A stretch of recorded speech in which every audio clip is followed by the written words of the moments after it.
Good morning, students. So, myself Sushmita, Assistant Professor, Department of ECE. So, in this session, we will be learning about hardware multi-threading. So, on completing this particular video, you will be able to explain what is multi-threading and what are the different types of multi-threading that are present. Initially, there are three different types of hardware multi-threading. So, first thing is coarse grained multi-threading, second one is fine grained multi-threading, and third one is simultaneous multi-threading.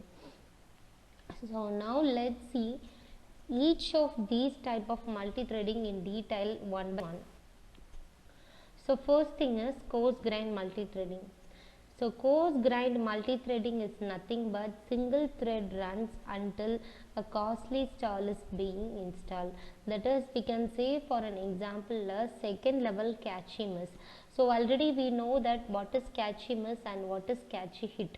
So, catchy miss is nothing but in case if we are searching for data to be fetched from cache memory, and if that particular data is present within that cache memory, then it is called as cache hit. Suppose if that particular data is not present within the cache memory, then it is called as cache miss. So, that is called as second level cache miss.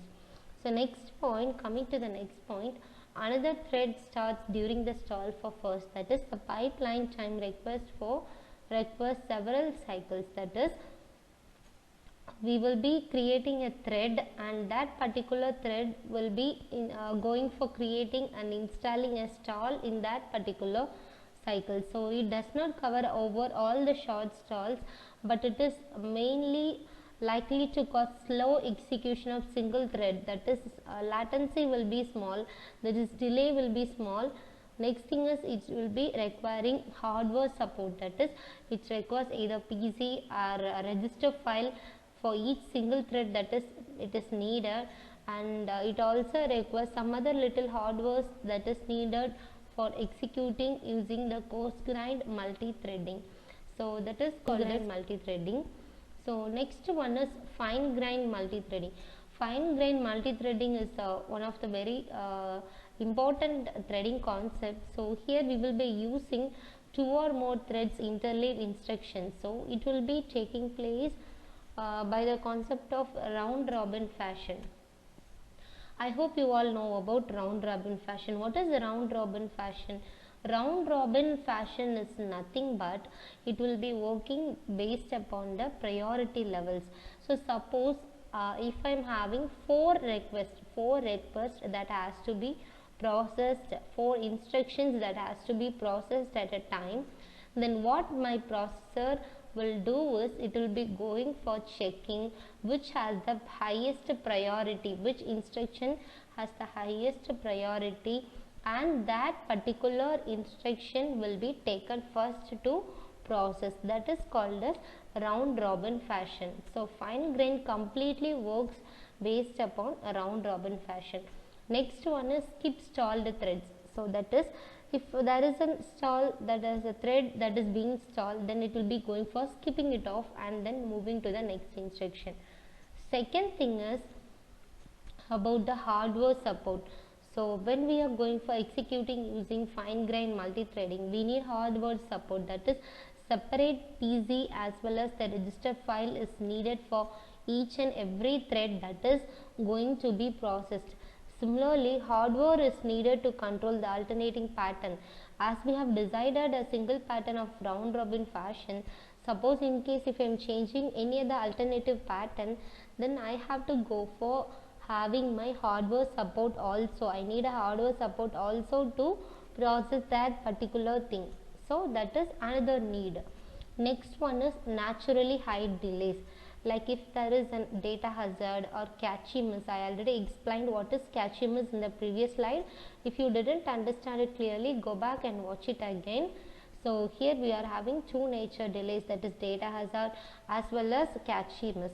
So, coming to data hazard, what is data hazard is that if a data is not being properly fetched or not being properly processed, or the instruction if an instruction like add instruction a plus b has to be executed, then that particular add instruction has to have the instruction within sufficient data. If that particular add is not present in that instruction, we never know what kind of operation that has to be performed. So if a particular data is being missed, then it may create a hazard called as a data hazard. Next one is pipeline runs with rare stalls, that is we already saw it stalls, it is going to skip off and move to the next instruction. Next one is does not make full use of multi-issue architecture, so that is another one point in this fine-grained multi-threading concept. So next one is simultaneous multi-threading. We can see in the name that simultaneous instruction is going to take place at the same cycle, that is instruction from multiple thread issues on the same cycle is being taken into the consideration. So here we will be using the register that are renamed, and the dynamic scheduling facility for multi-issue architecture is being taken into consideration and it is being processed.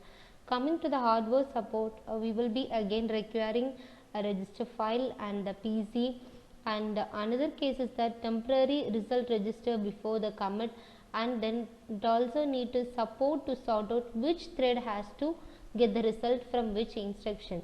So that is the sorting of instructions or the thread is the most important thing that is needed in SMT, since we are processing multiple thread at the same cycle. Okay, so third point is that it will be utilizing the execution unit, so that is maximizes utilization of execution unit. So that is another one point. And see that we are having some long slide, we are assuming that the stalls at each end is indicated in the previous slide.